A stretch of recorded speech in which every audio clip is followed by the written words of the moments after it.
Dear students, जैसा कि आपको ध्यान है अभी तक अपन ने जो इकोसिस्टम है उसके बारे में इंट्रोडक्टरी पार्ट डिस्कस किया था। तो आज जो अपन डिस्कस करने वाले हैं वो है वो जो चार कंपोनेंट्स। सबसे पहला कंपोनेंट्स है प्रोडक्टिविटी, तो वो अपन डिस्कस करने वाले हैं। अगर आप प्रोडक्टिविटी की बात करो तो प्रोडक्टिविटी को ध्यान में रखते टाइम आपको कुछ चीजें समझनी पड़ेगी। सबसे पहला, प्रोडक्शन क्या होता है, यानी कोई चीज बन रही है और उसको बढ़ाया जा रहा है। तो प्रोडक्टिविटी की जब भी आप बात करते हो तो वहां पर एक टर्म आपको पढ़नी होती है प्राइमरी प्रोडक्टिविटी। क्या पढ़नी होती है?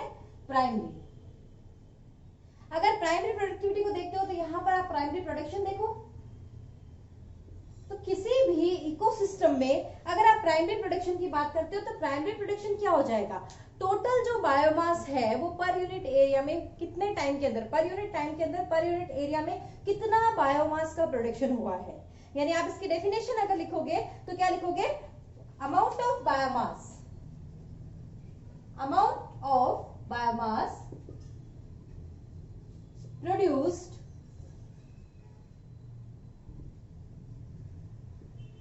over an area in a particular time period या यूनिट ईयर कह सकते हो आप।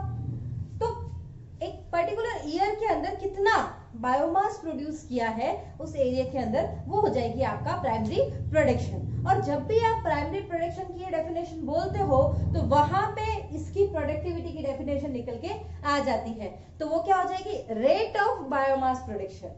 क्या हो जाएगी आपकी? Rate of biomass production. ये तो प्रोडक्टिविटी क्या हो गई? Rate of biomass production. अब कई एग्जामों में डायरेक्ट पूछ लिया जाता है। अभी मैंने रिसेंटली कुछ पेपर स्टडी किए थे, उसमें यहां पर अगर क्वेश्चन की बात करें तो वहां पर एक डेफिनेशन दे दी थी और आपको पूछा था the above definition is defined following term, और उस टर्म फॉलोइंग टर्म के अंदर ऑप्शन प्राइमरी प्रोडक्शन था, प्रोडक्टिविटी थी, सेकेंडरी प्रोडक्शन था and none of the above था। तो अगर आपको प्राइमरी प्रोडक्शन की डेफिनेशन ध्यान होगी तो ही आप प्रोडक्टिविटी को समझ पाओगे। तो प्राइमरी प्रोडक्शन क्या हो जाएगा आपका?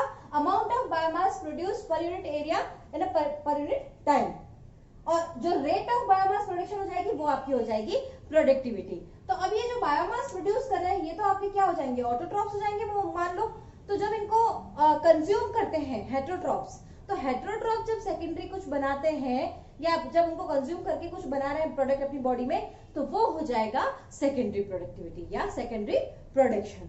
तो वहां पर आपको डिफरेंस ध्यान में रखना है कि जहां पर अगर अमाउंट ऑफ बायोमास प्रोडक्शन का बात करा जाए तो वो क्या हो जाएगा? आपके प्राइमरी प्रोडक्शन। अब एग्जामों में प्रोडक्टिविटी की यूनिट के बारे में भी पूछ लिया जाता है। तो प्रोडक्टिविटी की यूनिट के लिए अपन पहले किसकी यूनिट देखेंगे?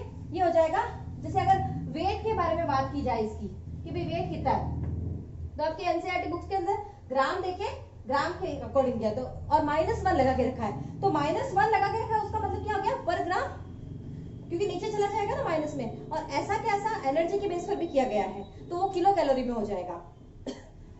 अब किलो कैलोरी के अलावा वहां पर किलो कैलोरी के साथ एक और टर्म भी दे रखी है, वो हो जाएगी आपकी किलो कैलोरी मीटर -2। ठीक है। अब जैसा कि ये -2 है ये। अब ये पर माइनस जो ग्राम दे रखा है तो इसको अपॉन में अगर लेके जाएंगे तो ग्राम की यूनिट तो होगी ना, तो पर ग्राम स्क्वायर। ओके। लेकिन अगर इसी को कन्वर्ट करके प्राइमरी प्रोडक्टिविटी के बारे में दे दिया जाए तो वहां पर आपको पर ईयर लगा देना है।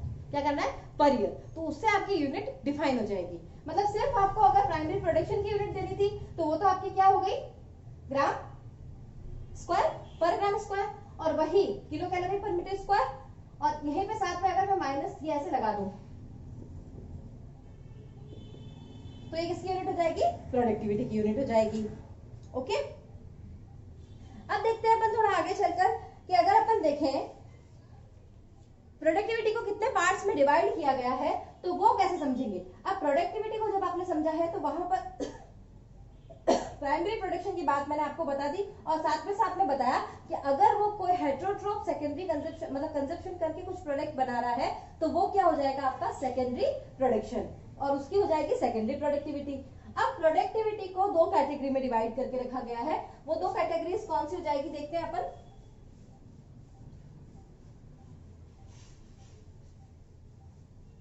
एक हो जाएगा आपका जीपीपी और एक हो जाएगा एनपीपी।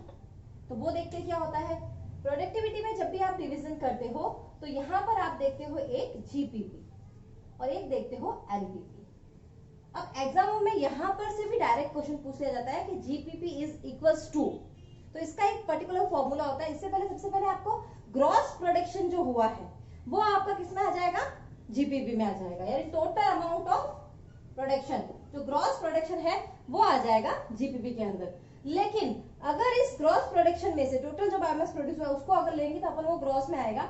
लेकिन अगर उसमें से रेस्पिरेशन को घटा दिया जाए, किसको, रेस्पिरेशन को, रेस्पिरेशन का मतलब क्या होगा, जो ऑर्गेनिज्म एनर्जी को यूज कर रहे हैं अपने मेटाबॉलिक एक्टिविटी को करने के लिए, तो वो वहां पर रेस्पिरेशन काउंट किया जाएगा।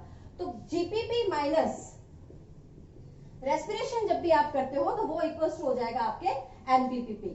तो इसी फॉर्मूले पर क्वेश्चन एग्जाम्स में पूछ लिया जाता है। और वहां पर फॉर्मूले में एग्जाम में क्वेश्चन कैसे दिया जाएगा आपको, अब यहाँ पर लिख दिया, मान लीजिए एक्यूरेट द फॉलोइंग टर्म, तो वहां पर दे दिया आपको NPP equals to GPP minus R, फिर आपको दूसरा ऑप्शन दे दिया GPP equals to NPP plus R, फिर तीसरा ऑप्शन फिर से दे दिया GPP equals to NPP minus R, और फिर फोर्थ में आपका या R equals to GPP plus NPP. अब अगर आपको ये फॉर्मूला नहीं ध्यान है तो आप यहाँ पे इस ऑप्शन को क्या कर दोगे, गलत कर दोगे। तो आपको हमेशा याद रखना है कि जी में से क्या निकालना है, आपको आर निकालना है, तो पीछे क्या बचेगा, एन बचेगा। यानी नेट प्राइमरी प्रोडक्शन की अगर आप बात करते हैं तो नेट प्राइमरी प्रोडक्शन कब निकाला जाएगा, वो हो जाएगा जीपीपी माइनस रेस्पिरेशन। अब आपको किसी एग्जाम में क्वेश्चन दे दिया गया कि GPP of any of the plant is 10 and they use 4 in respiration, calculate the net primary production। तो वहां पर आपको याद होना चाहिए 10 minus 4 यानी 6, तो एनपीपी will be 6। अगर आपको नेट प्राइमरी प्रोडक्शन कैलकुलेट करना दे दे तो भी आप फॉर्मूले से कैलकुलेट करते हो, डायरेक्ट स्टेटमेंट पूछ ले, जैसे आपको दे दिया वहां पर कि एग्जाम में मान लीजिए आ गया कि net primary production will be equals to the subtraction of respiration from the gross primary production. अब स्टेटमेंट एज इट इज आ गया तो उस स्टेटमेंट को पहचानना भी आपको आना चाहिए।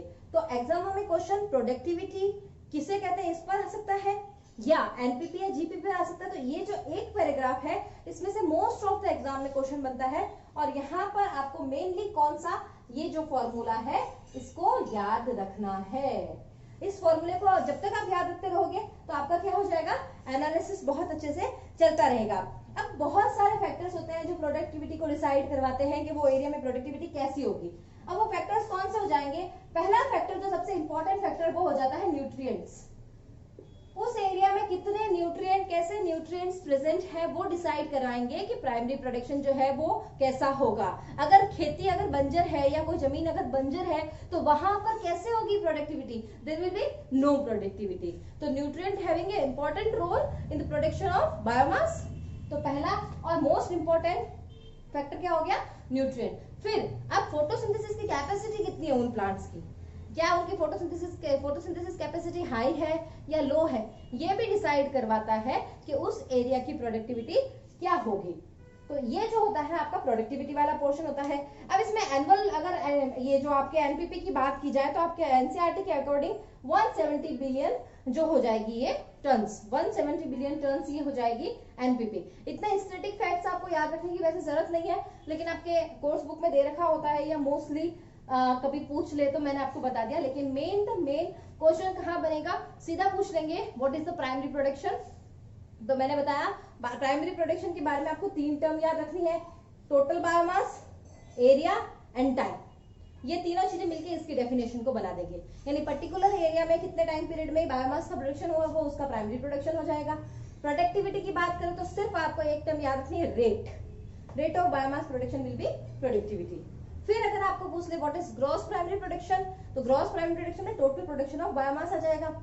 फिर आपको पूछ ले नेट प्राइमरी प्रोडक्शन क्या होता है, तो आपको बताना है कि अगर ग्रॉस प्राइमरी प्रोडक्शन में से रेस्पिरेशन को हटा दिया जाए तो वो हो जाएगा नेट प्राइमरी प्रोडक्शन। उसके लिए मैंने आपको ये फॉर्मूला भी बताया है कि NPP equals to GPP minus are.